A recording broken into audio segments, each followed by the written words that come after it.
നമസ്കാരം. പുതിയ പ്രതിരോധ നീക്കങ്ങളുമായി എത്തിയിരിക്കുകയാണ് അമേരിക്ക. റഷ്യ, ചൈന, ഉത്തര കൊറിയ, ഇറാൻ എന്നീ രാജ്യങ്ങളുടെ വർദ്ധിച്ചു വരുന്ന ആണവ ഭീഷണികളെ കണക്കിലെടുത്താണ് ഈ പുതിയ പ്രതിരോധ നീക്കങ്ങളുമായി ഇപ്പോൾ അമേരിക്ക എത്തിയത്. ഇതിന്റെ ഭാഗമായി B61 ഗ്രാവിറ്റി ബോംബിന്റെ പുതിയ സീരീസ് വികസിപ്പിക്കുകയും ആണവ അന്തർവാഹിനികളുടെ ശക്തി വർദ്ധിപ്പിക്കുകയും ചെയ്തിട്ടുണ്ട്. ഒന്നിലധികം ആണവായുധ ഭീഷണികൾ അമേരിക്കയെയും അതിന്റെ സഖ്യകക്ഷികളുടെയും പങ്കാളികളുടെയും സുരക്ഷയെ വെല്ലുവിളിക്കുന്നതായി പ്രതിരോധ വകുപ്പ് വ്യാഴാഴ്ച പ്രസ്താവനയിൽ പറഞ്ഞിരുന്നു. ഇതിന്റെ അടിസ്ഥാനത്തിലാണ് ആണവ പ്രതിരോധം നിലനിർത്താൻ അമേരിക്കയ്ക്ക് നിലവിലെ ആണവ നവീകരണം മതിയാകില്ലെന്നും 2022 ന്യൂക്ലിയർ പോസ്റ്റ് റിവ്യൂ ക്രമീകരിക്കേണ്ടി വരുമെന്നും പ്രതിരോധ deputy assistant secretary Richard Johnson വ്യക്തമാക്കിയത്. അദ്ദേഹം പറയുന്നതനുസരിച്ച് ആ ആശങ്കകൾ പരിഹരിക്കുന്നതിനായി അമേരിക്ക ആണവ പ്രതിരോധം വർദ്ധിപ്പിക്കുന്നതിനുള്ള നടപടികൾ ഇതിനകം തന്നെ സ്വീകരിച്ചിട്ടുണ്ട്. B61-13 ഗ്രാവിറ്റി ബോംബിന്റെ വകഭേദം നിർമ്മിക്കാനും ആണവായുധങ്ങളും പവേർഡ് ഓഹിയോ ക്ലാസ് അന്തർവാഹിനികളുടെ വർദ്ധിച്ച സന്നദ്ധതയും അതിൽ ഉൾപ്പെടുന്നുണ്ട്. B61-12 നിലവിലെ അണുബോംബ് പതിപ്പുകളുടെ വിപുലീകരിച്ച രൂപമാണ്. കൂടാതെ മറ്റുള്ളവയെ അപേക്ഷിച്ച് ഇതിന് കൂടുതൽ കൃത്യതയും സുരക്ഷയുമുണ്ട്. ഈ ബോംബ് ബഹുവിശേഷ പ്രകടന ശേഷിയുള്ളതും വ്യത്യസ്ത തന്ത്രപരമായ സാഹചര്യങ്ങളിൽ പ്രയോഗിക്കാനാവുന്നതുമാണ്. ഇക്കഴിഞ്ഞ ഒക്ടോബറിൽ പെന്റഗൺ B61 ബോംബിന്റെ ഒരു പുതിയ വകഭേദം വികസിപ്പിച്ചതായി പ്രഖ്യാപിച്ചിരുന്നു.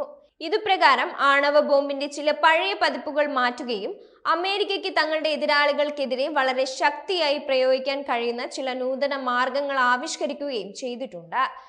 ചില സൈനിക ലക്ഷ്യങ്ങൾക്കെതിരെ അധിക ഓപ്ഷനുകൾ നൽകുമെന്നും പറഞ്ഞിരുന്നു. അതേസമയം തങ്ങളുടെ കൈവശമുള്ള ആണവ ശേഖരം വർദ്ധിപ്പിക്കില്ലെന്നും അമേരിക്ക അറിയിച്ചിട്ടുണ്ട്.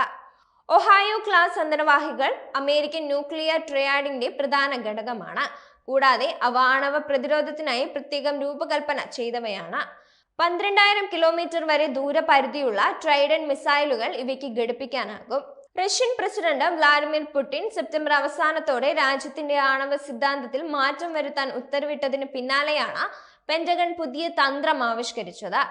റഷ്യൻ ഫെഡറേഷനും കൂടാതെ ഒരു ആണവ രാഷ്ട്രത്തിന്റെ പങ്കാളിത്തമോ പിന്തുണയോ ഉള്ള ഏതെങ്കിലും ആണവ ഇതര രാഷ്ട്രത്തിന്റെ സഖ്യകക്ഷികൾക്കെതിരായ ആക്രമണം അവരുടെ സംയുക്ത ആക്രമണമായി കണക്കാക്കും എന്ന് വ്യവസ്ഥ ചെയ്യുന്ന രേഖയിൽ ഭേദഗതി വരുത്തിയിട്ടുണ്ട്. റഷ്യയെ ആക്രമിക്കുന്നതിനായി വിദേശ നിർമ്മിത ലോങ് റേഞ്ച് ആയുധങ്ങൾ ഉപയോഗിക്കാൻ അമേരിക്കയും നിരവധി പാശ്ചാത്യ രാജ്യങ്ങളും യുക്രൈനെ അനുവദിച്ചതിനാൽ നവംബർ 19 പുടിൻ തങ്ങളുടെ ആണവ നയത്തിലും മാറ്റങ്ങൾ വരുത്തിയിരുന്നു. ഈ നീക്കങ്ങൾ സംഘർഷം കൂടുതൽ വർദ്ധിപ്പിക്കുമെന്നും നാറ്റോയുടെ നേരിട്ടുള്ള പങ്കാളിത്തമായി കണക്കാക്കുമെന്നും റഷ്യ മുന്നറിയിപ്പ് നൽകിയിരുന്നു. അമേരിക്കൻ നിർമ്മിത army tactile missile system, high mobility artillery rocket system എന്നീ സംവിധാനങ്ങളും ബ്രിട്ടീഷ് നിർമ്മിത സ്റ്റോം ഷാഡോ മിസൈലുകളും ഉപയോഗിച്ച് യുക്രൈന്റെ അതിർത്തി കടന്നുള്ള ആക്രമണങ്ങൾക്ക് മറുപടിയായാണ് റഷ്യ ഏറ്റവും പുതിയ Oreshnik medium range hypersonic missile ഉപയോഗിച്ച് യുക്രൈനിൽ ഈ ആഴ്ച ആദ്യം ആക്രമണം നടത്തിയത്.